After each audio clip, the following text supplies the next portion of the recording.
Hello दोस्तों, कैसे हैं आप लोग। दोस्तों, आप किसी भी क्लास में हो, चाहे आप 9th में हो, 10th में हो, 11th में हो, किसी भी क्लास में हो, जैसे ट्रायंगल चैप्टर जो है हर क्लास में मिलता है।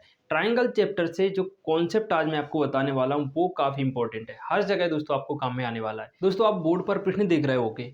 प्रश्न क्या दिया है, दी गई आकृति में y का मान ज्ञात कीजिए। ठीक है, आकृति दी हुई है ABC, एक त्रिभुज दिया हुआ है हमारे पास, दो एंगल दिए, एक 65 दिया है, एक 35, x दिया हुआ है, y दिया हुआ है और हमें y का मान पूछा गया है। ठीक है, तो दोस्तों ट्राइंगल का एक बेसिक कंसेप्ट है, आपको याद रखना है। मैं आपको बता रहा हूँ, देखिए किसी भी त्रिभुज के अंतःकोणों का योग 180 होता है। मैं लिख रहा हूँ यहाँ पर,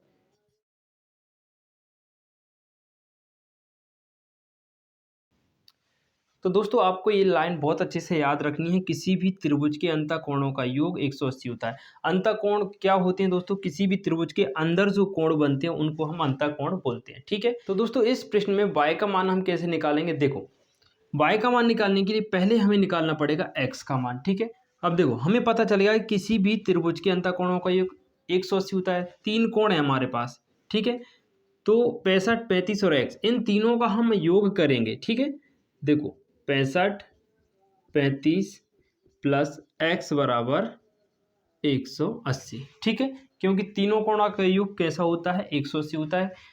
65, 35 और x का, अब यहाँ से आपका x का मान आ जाएगा। देखो 180, ये प्लस इन दोनों को जोड़ दो, 65 और 35 हो जाएगा 100।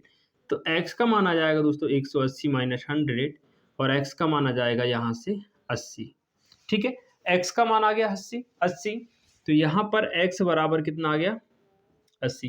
अब हमें निकालना है दोस्तों y का मान। तो दोस्तों याद रखना, जब भी सीधी रेखा पर कोई कोण बनता है, ठीक है ना, तो वो होता है दोस्तों 180 डिग्री का। ठीक है, सीधी रेखा पर कोई कोण बनता है तो वो होता है 180 पर। अब यहाँ ध्यान से देखो, ये पूरी एक सीधी रेखा है इस तरीके से, और फिर इसमें ये CA एक अलग से लाइन हुई है। ठीक है, तो ये तो पूरा कोण कितने का हो गया, 180 का। यहाँ पर x का मान, ये वाला कोण सिर्फ इतना इतना कितना आ गया, 80 आ गया। तो इस यहाँ पर क्या है, y, और टोटल कितना है 180। तो हम y का मान निकाल सकते हैं। ठीक है, तो देखो इसको ध्यान से देखो, x और y का मान कितना दिया हुआ है, x प्लस वाई बराबर कितना होता है, 180। अब ये 180 कहाँ से आया, किसी भी सीधी रेखा पर, इसे हम बोलते हैं रैखिक योग। किसी भी सीधी रेखा पर 180 का कोण बनता है। देखो इसको और इसको अगर हम जोड़ दें तो वो कितने का हो जाएगा, 180 का, क्योंकि ये एक रैखिक युग्म बन रहा है। रैखिक युग्म का मतलब होता है दोनों कोणों का योग 180 होना चाहिए। ठीक है, तो एक x का मान तो 80 आ गया, और y का मान यहाँ से हम निकाल लेंगे, y बराबर 180, और x उस तरफ जाएगा माइनस का हो जाएगा, y बराबर 180 माइनस का 80, तो y का मान आ जाएगा दोस्तों 100। ये हो जाएगा हमारा आंसर। ठीक है दोस्तों, तो आई होप दोस्तों आपको प्रश्न समझ आ गया होगा। आप ये कॉन्सेप्ट सीख चुके होंगे कि किसी भी ट्रायंगल में अंतःकोणों का योग 180 होता है, और दूसरा रैखिक युग्म का मान कितना होता है दोस्तों, रैखिक युग्म का मान होता है दोस्तों 180। रैखिक युग्म क्या होता है वो और समझ लो।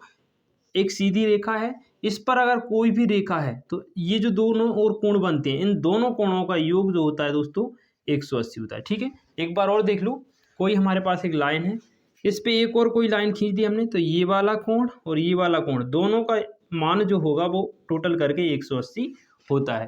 तो आई होप आपको दोस्तों सारी चीज़ें क्लियर हो गई होंगी।